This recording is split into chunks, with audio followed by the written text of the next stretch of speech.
The boiled one has escaped, and it's already too late. The moment we opened this game, I swear something felt wrong. And I don't mean the funny kind of wrong, not like bad graphics, glitchy menus, or some goofy sound effect that makes you laugh instead of scream.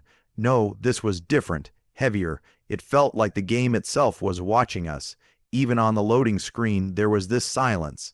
This pressure, like the air in the room, got heavier the second the game booted up. My chest actually tightened, and I remember glancing at my friend like, do you feel that too?"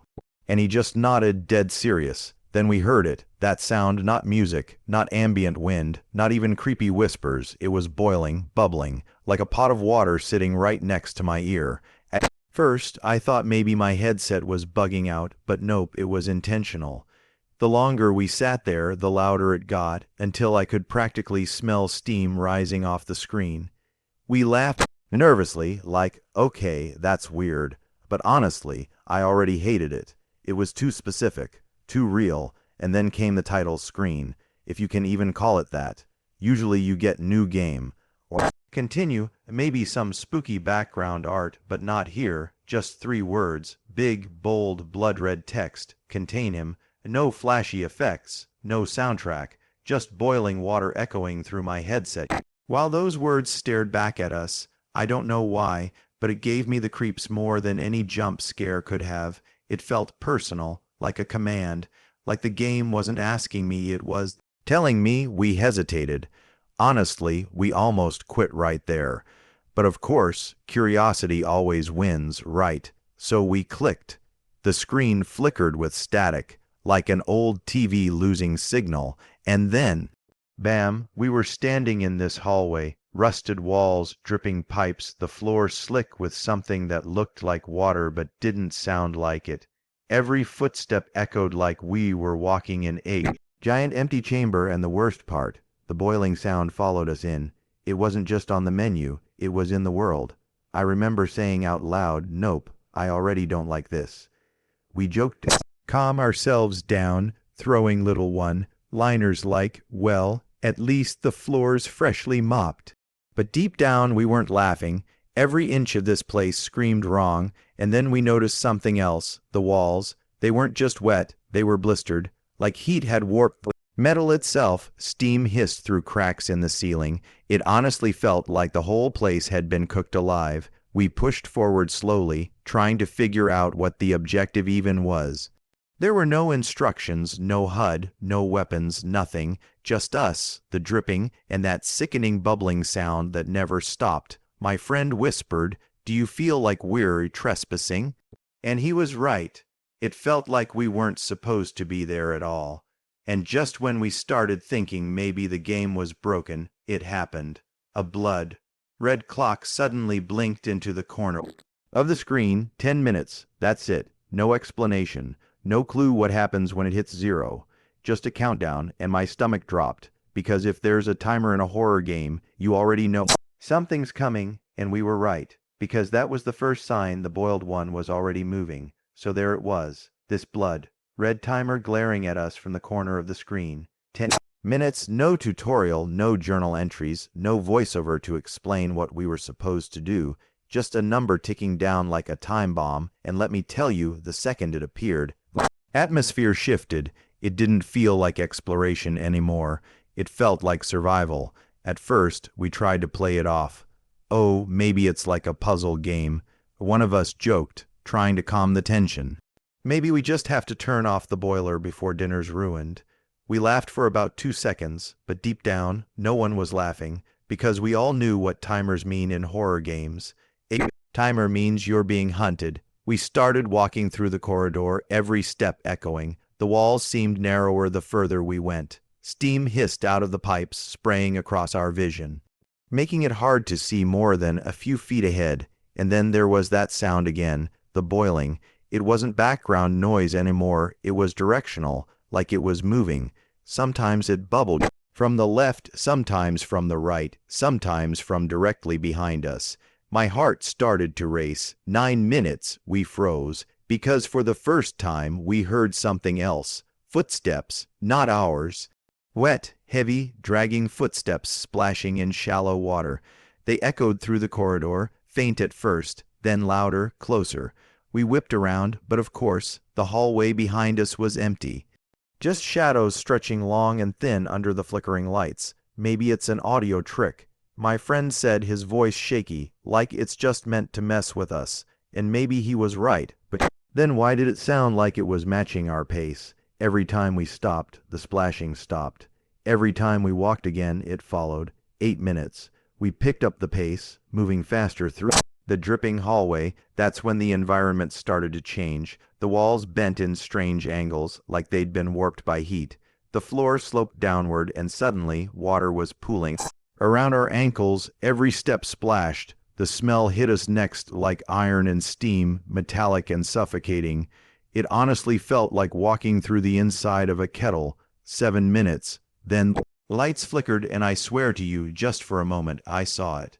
A figure at the far end of the corridor, pale, blistered, bent forward unnaturally, like its bones couldn't hold it upright. It disappeared the instant the lights came back, but that was all it took. The mood shifted from tense to pure panic. We started arguing. Do we run forward? Do we go back? And nobody wanted to choose, because forward meant chasing the thing we just saw, and backward meant walking into the footsteps that kept following us. So we did the worst thing you can do in a horror game. We froze. 6 minutes. That's when it happened. A scream tore through the corridor, not human, not animal. It was like steam escaping a pipe, shrill and piercing, but layered with something deeper, something alive. It rattled through my headset so hard I almost threw my controller. And worse, it came from right behind us. My friend yelled, "Run!" And we bolted forward, splashing through the water, the timer ticking down like a heartbeat in my ears. I could hear the footsteps chasing us now, faster, heavier, like whatever it was had finally decided to stop playing games. 5 minutes. We rounded a corner, breathless, and burst into a massive steel door. Relief hit for a split second. Maybe this was the exit. Maybe this was safety. But then I noticed something carved into the metal, scratched in jagged letters. One phrase, "Do not open." And we stood there, gasping, staring at that warning while the footsteps behind us grew louder. That door was massive, rusted steel, bolts bigger than my fist, and those words scratched deep across the front. "Do not open." At first, none of us wanted to touch it. We were already on edge. Timer was ticking down. 4 minutes and change now, and the footsteps behind us hadn't stopped. They were closer, louder, splashing through the water like something was charging straight at us. We panicked. Someone yelled, "Open it, just open it."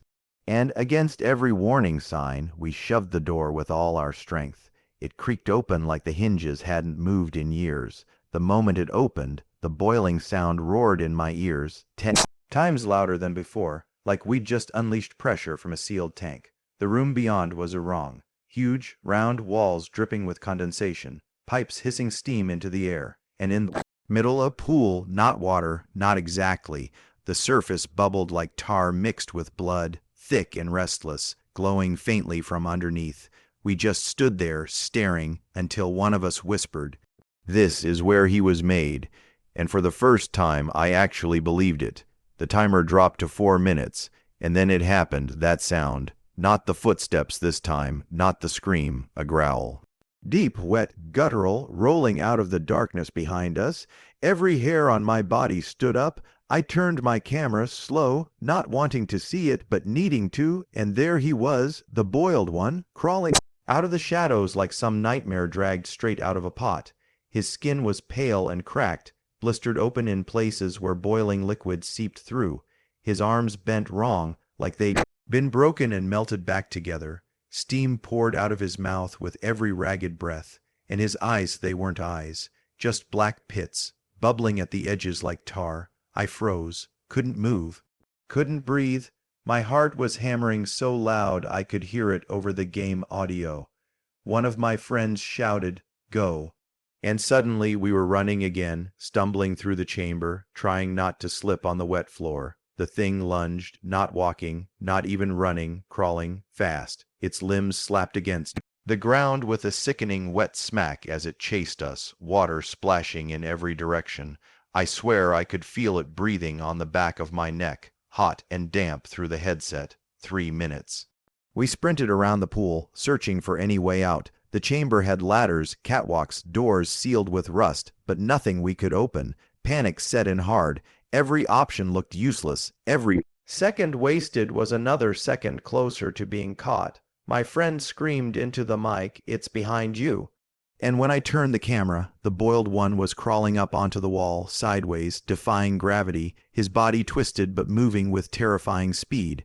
We had no choice. We ran to another door at the far side of the chamber, smaller than the first, merged in steam, slammed into it, praying it wasn't locked, and by some miracle it opened. 2 minutes. We stumbled into a narrow passage, pitch black except for a faint glow at the end.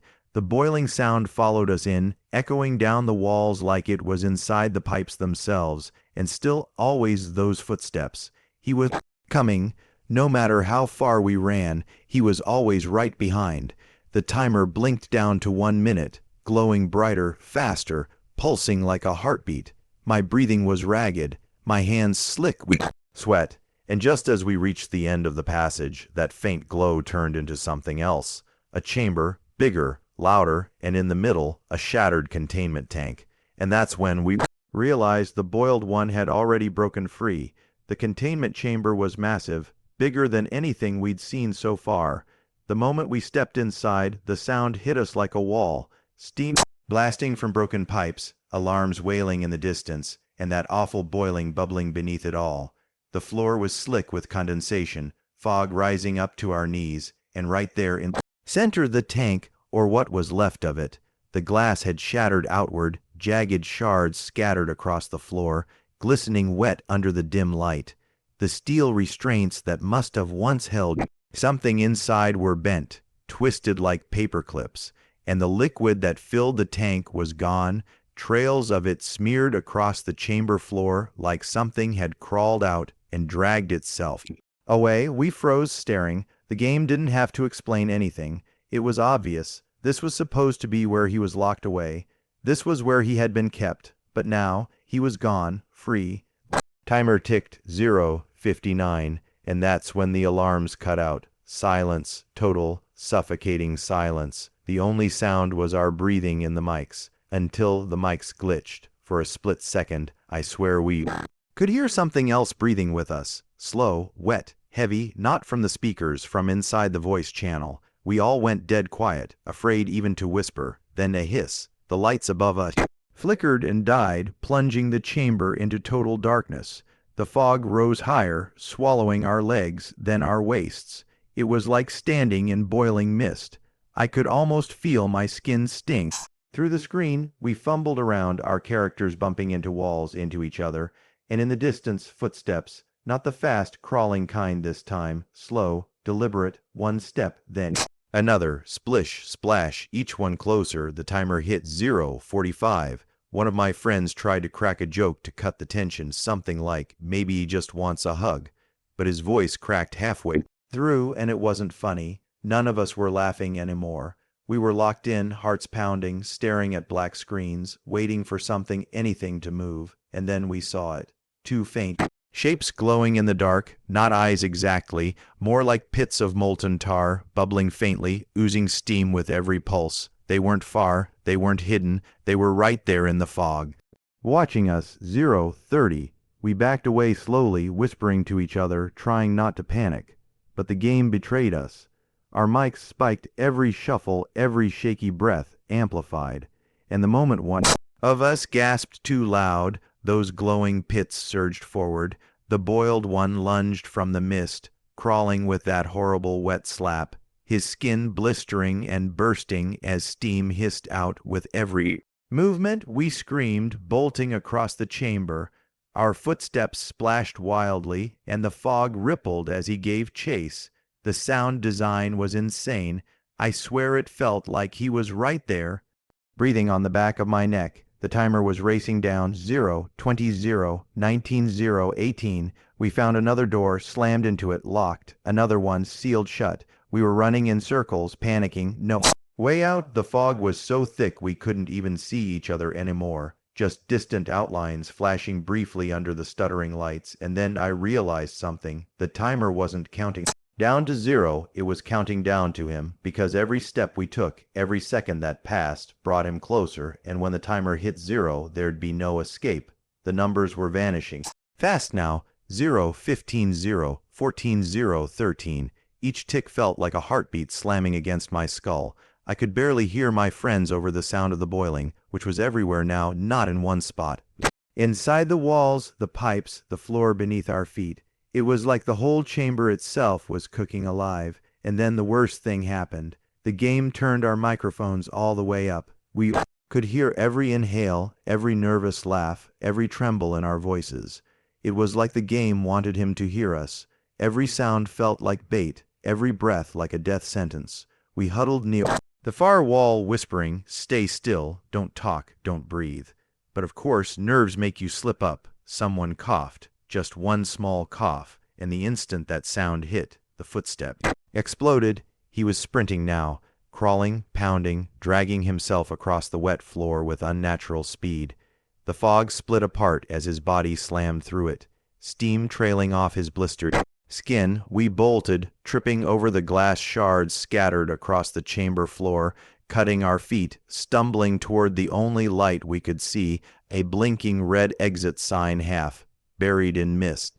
09008. We shoved the door under the sign, locked. The message appeared, "Containment override required." Our hearts sank. What did that even mean? How were we supposed to override anything with seconds left? Panic took over. One friend yelled, "Find a switch." Another screamed, "It's too late." And all I could do was run in circles, desperately scanning the walls. 006, and then I saw it. A control panel near the shattered tank, half sparking, covered in steam. The screen flickered with two options, lockdown or release. I didn't think, I just slammed the joystick toward lockdown and hit the button. 004. The chamber shook violently. Sirens wailed, lights blazed red, and broken pipes started venting massive bursts of steam. For a second, I thought maybe we'd done it. Maybe we'd actually contained him again. But then the panel glitched. The word lockdown flickered, scrambled, and was replaced with one word: failure. 002. He screamed, that horrible kettle. Scream tore through the chamber, rattling the speakers so hard it made my ears ring. We spun around, and there he was, crawling straight at us, boiling water dripping from his mouth like venom, his skin splitting and hissing with every movement. 001. We ran, didn't matter where, just anywhere. But there, through the fog, down another corridor that hadn't been there before, the game literally shifting around us. The walls melted, the pipes burst, the air itself felt like it was on fire. And then the timer hit 000, the screen cut to black. For a moment, silence, just silence. I thought maybe it was over, that we'd died, game over, back to the menu, but no, the silence broke with a sound I'll never forget, breathing, not ours, not my friends, his, slow, heavy, wet breathing, right in our ears. The game wasn't just scaring us anymore, it was inside the microphones, and then words appeared on screen, "You can't contain him," but the game didn't close, the breathing didn't stop, which meant he was still with us. The screen was black, but the game wasn't over. I could still hear it, that breathing, wet, rattling, inhuman. It wasn't muffled like before, it was clear, sharp, like he was standing right behind me, just out of reach. I froze in my chair. My friend went dead silent in the call, and for a good 10 seconds none of us said a word, because if we spoke we weren't sure what would happen. Then text began to type itself across the screen, one letter at a time, like someone was hammering the words into our heads. "You can't contain him." I laughed nervously, trying to play it off, but inside, my stomach was in knots. It didn't feel like the game talking anymore. It felt like him, the boiled one. Like he was letting us know that breaking free wasn't an accident, it was inevitable. I tried hitting buttons, tried backing out, Alt F4, anything to escape. Nothing worked. My screen stayed black, the breathing kept circling my headset, and then my mic light flicked on without me touching it. He was still in the channel. He was still listening. One friend whispered, "Do you guys hear that?" And I'll never forget what he said next. I don't think that's the game anymore. We all went quiet again, just listening, and in that silence, faintly, so faintly, I swear I heard something else. A laugh not ours, a low, bubbling chuckle, like boiling water trying to speak. That's when I yanked off my headset. I couldn't take it. When I finally put it back on, the screen had changed. Blackness was gone, replaced with my desktop. No game window, no error message, nothing. It was just gone, like it had never existed. But my headset, still breathing, I don't know how long it lasted. Seconds, minutes, it felt like forever. And then, finally, silence. Just like that, it stopped. No sound, no warning, nothing. We sat there stunned. No one said a word for a full minute. And then, slowly, I just muttered, "So we're never opening that again." Nervous laughter followed, but it didn't feel real. None of us wanted to admit the same thought running through our heads. What if it wasn't over? What if we hadn't actually escaped? Because here's the thing about horror games. When the credits roll, when the menu pops back up, you know you're safe. But this game, it didn't give us that. No ending, no closure, just silence. And silence doesn't feel safe. It feels like waiting. So yeah, safe to say, we are never opening that game at night again. Or maybe ever. But hey, if you guys want us to try it one more time, smash that like button. Just don't blame me if the breathing doesn't stay in our headset next time, because if the boiled one has escaped, maybe he's already looking for you. And if you hear bubbling water tonight, don't check the kitchen.